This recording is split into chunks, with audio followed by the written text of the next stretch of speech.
مرشد کامل جو کہ نائب خدا نائب رسول ہوتا ہے، ہم نے اس کے نام کا ورد کرنا ہے، یہ اللہ کا حکم ہے۔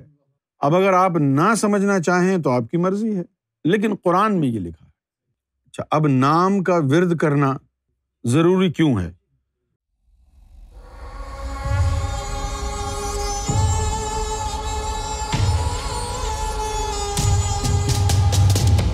تنزل الرحمہ عند ذکر الصالحین، کہ اللہ کی رحمت کا نزول ہوتا ہے جب صالحین کا ذکر ہو۔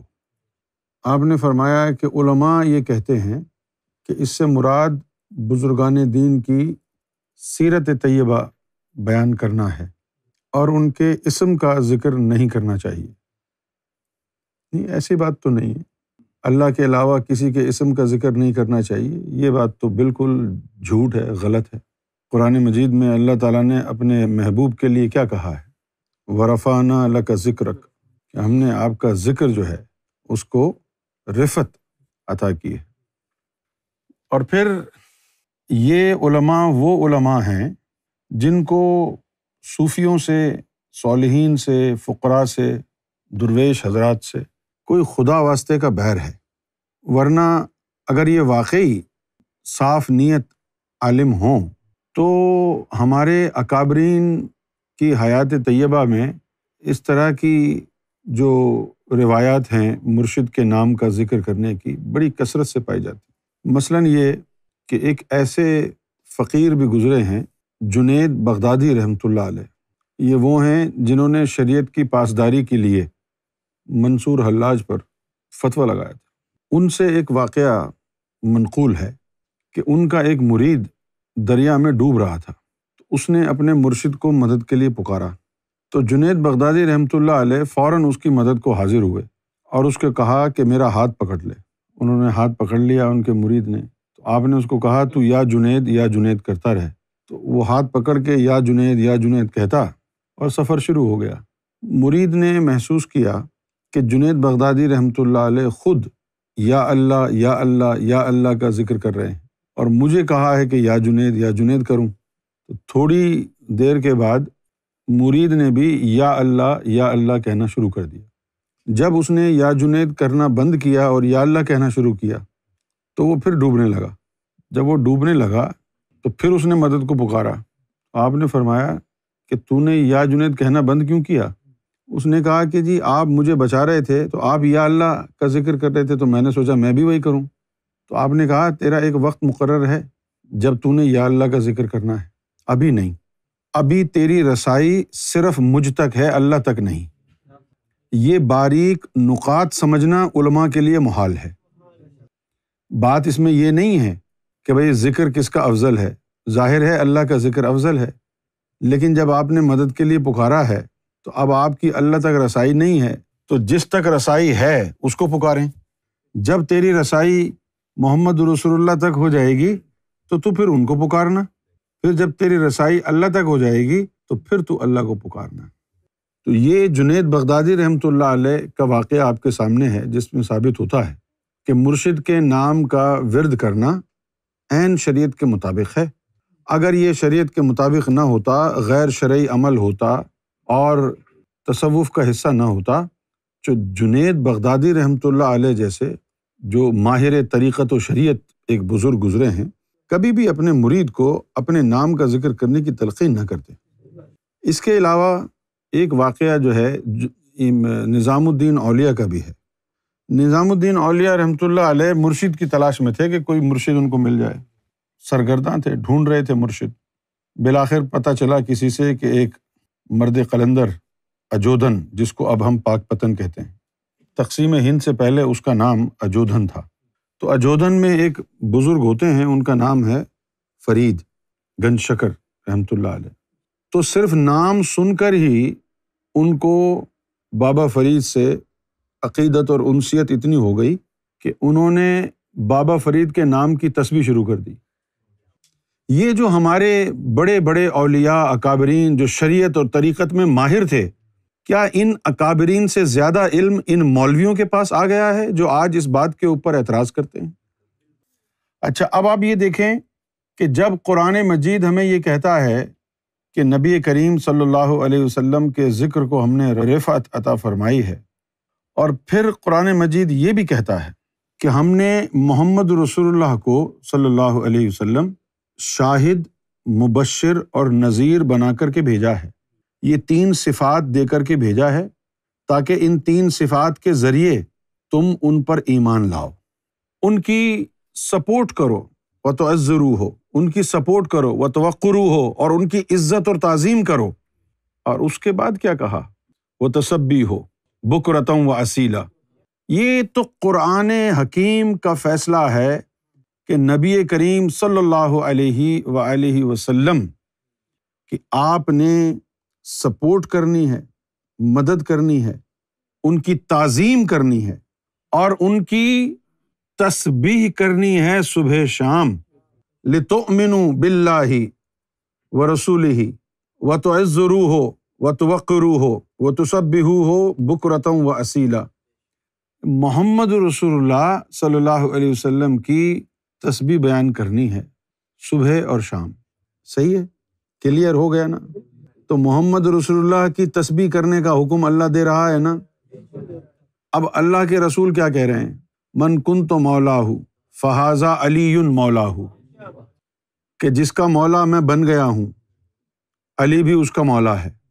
سوال یہ پیدا ہوتا ہے، محمد رسول اللہ کی تسبیح کا حکم تو اللہ نے دیا ہے قرآن میں، محمد رسول اللہ تمہارے مولا ہیں تو علی بھی تمہارا مولا ہے، محمد رسول اللہ کی تسبیح کا حکم قرآن نے دیا، اب وہ مولا علی بن گئے ہیں، مولا محمد ہیں صلی اللہ علیہ وسلم، لیکن مولا علی کو بھی بنا دیا گیا ہے، تو اب علی اگر مولا بن جائیں تو ان کی نام کی تسبیح نہیں کریں گے کیا؟ یقیناً کریں گے۔ تو محمد رسول اللہ صلی اللہ علیہ وسلم نے مولائیت کا تاج پہنا، آپ کی تسبیح بیان کی گئی، لوگوں نے اس میں محمد کا ورد کیا۔ جب ہم درود و سلام پڑھتے ہیں تو کیا کرتے ہیں؟ درود و سلام کے اندر کیا ہم سیرت بیان کرتے ہیں؟ نہیں، ہم محمد رسول اللہ کے نام کا ورد کرتے ہیں۔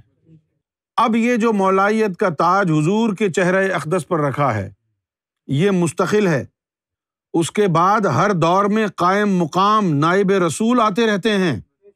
حضور نے اپنا نائب جس کو مقرر کیا وہ مولا علی تھے، پھر اس کے بعد مولا علی سے مولائیت آگے بڑھی ہے، جس کو ولایت عظمیٰ کا مقام ملتا گیا وہ اپنے اپنے گروہ کا مولا بنتا گیا، اور یہ سلسلہ وہیں سے چلا آ رہا ہے۔ مولا کی تعظیم کرنی ہے، مولا کی تسبیح بیان کرنی ہے، تو ہم نے مرشد کامل جو کہ نائب خدا، نائب رسول ہوتا ہے، ہم نے اس کے نام کا ورد کرنا ہے، یہ اللہ کا حکم ہے۔ اب اگر آپ نہ سمجھنا چاہیں تو آپ کی مرضی ہے، لیکن قرآن میں یہ لکھا ہے۔ اچھا، اب نام کا ورد کرنا ضروری کیوں ہے؟ اور آپ کا یہ گمان کیسے ڈیولپ ہوا ہے کہ نام کا ذکر صرف اللہ کا کیا جاتا ہے؟ آپ نے نام لینے کے عمل کو ربوبیت سے محدود کیوں کیا ہے؟ کیا اللہ اس لیے رب ہے کہ صرف اس کا نام لیا جا سکتا ہے؟ تو پھر ہم روزانہ ضرورتاً ایک دوسرے کا نام لیتے رہتے ہیں، نہیں لیتے رہتے نام۔ یہ تو بالکل ویسا ہی عقیدہ ہو گیا جیسا عقیدہ وہابی اور دیوبندی اپنی کتابوں میں تقویۃ الایمان میں انہوں نے اپنا عقیدہ بیان کیا ہے کہ محمد رسول اللہ کا خیال بھی اگر آ جائے نماز میں تو وہ نماز فاسد ہو جاتی۔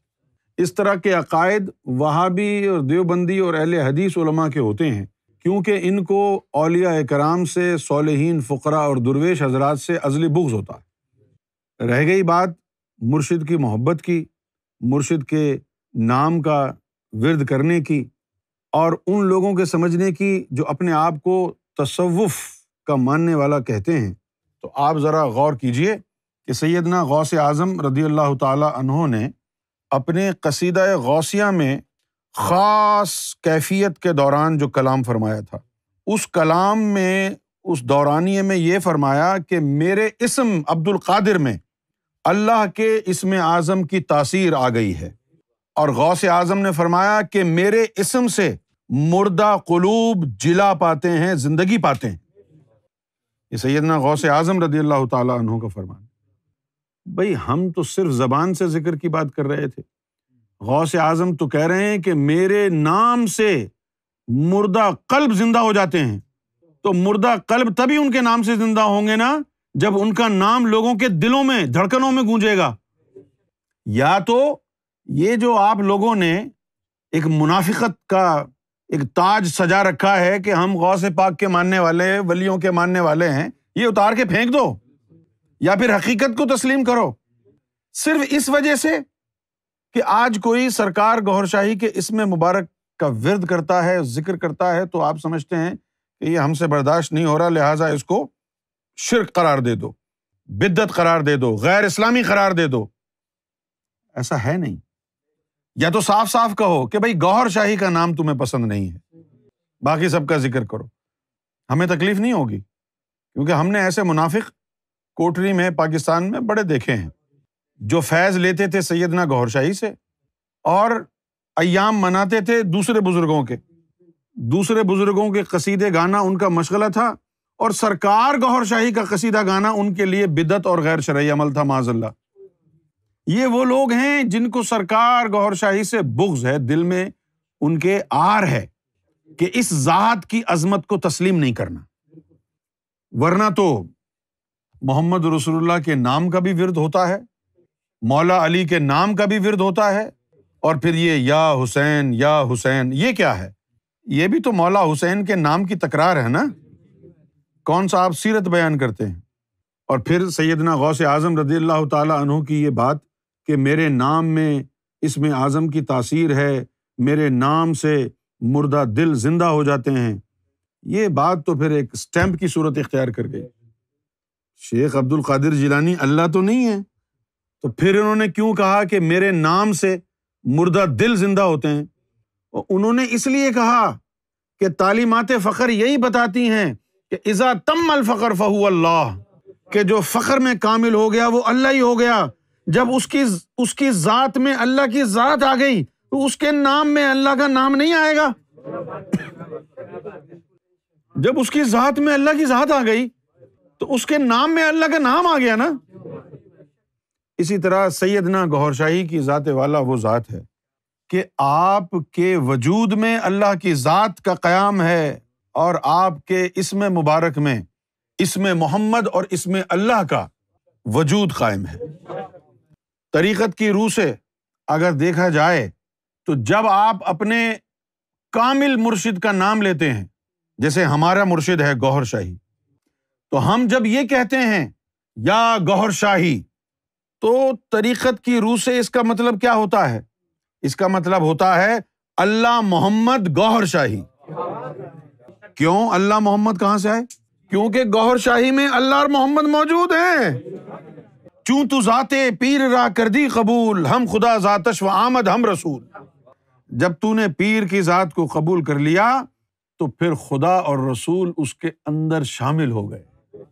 تو ہمارے نزدیک تو یا گوھر یا گوھر یا گوھر کہنا، یہ اصلاً اور معناً فقط یہ کہنا ہے کہ یا اللہ یا محمد یا گوھر شاہی، کیونکہ اس میں مرشدی میں سرکار گوھر شاہی کے اسم مبارک میں اللہ اور اس کے رسول صلی اللہ علیہ وسلم کے نام کی تاثیر موجود ہے۔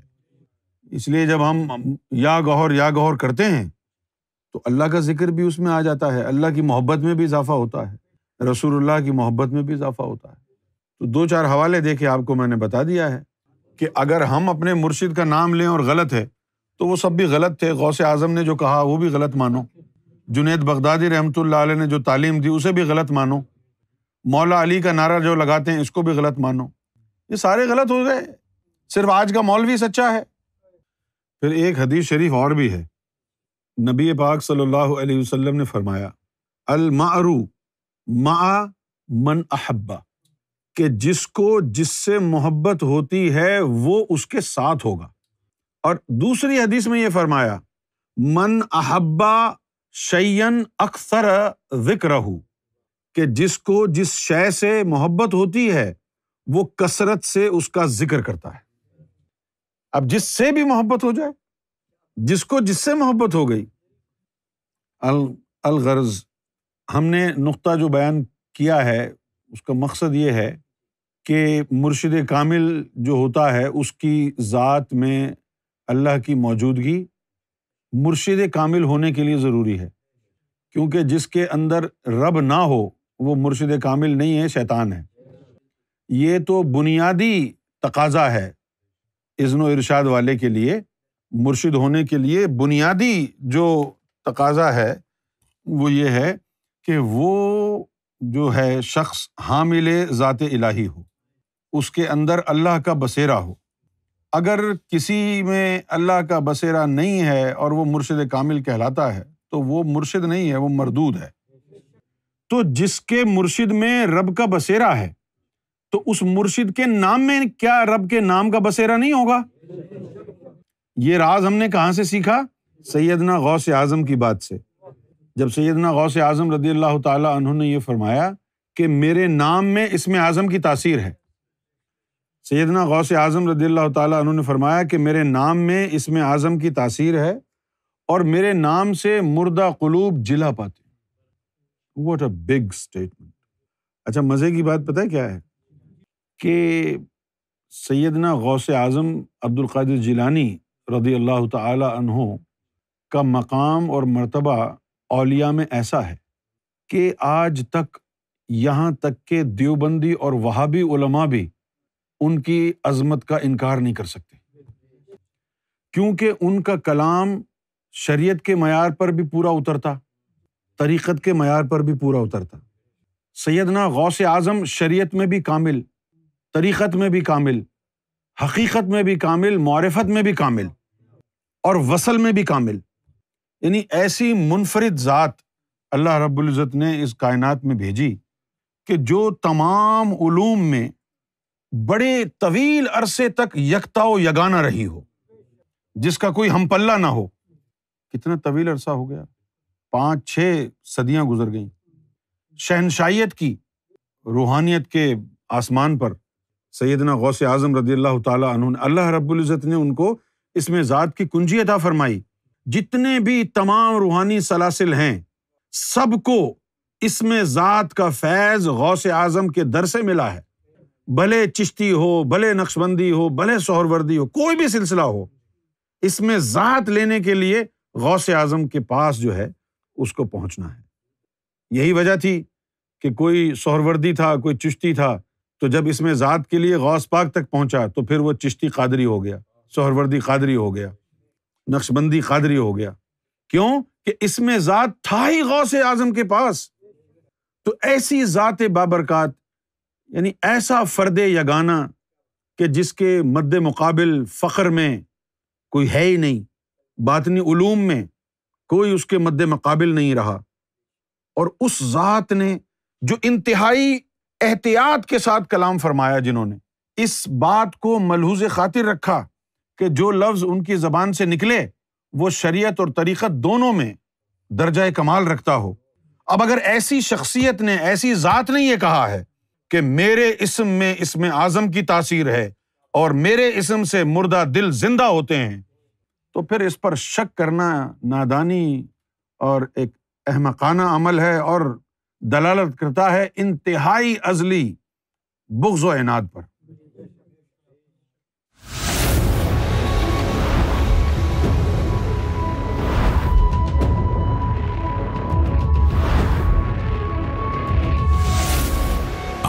TV, the place to connect with God.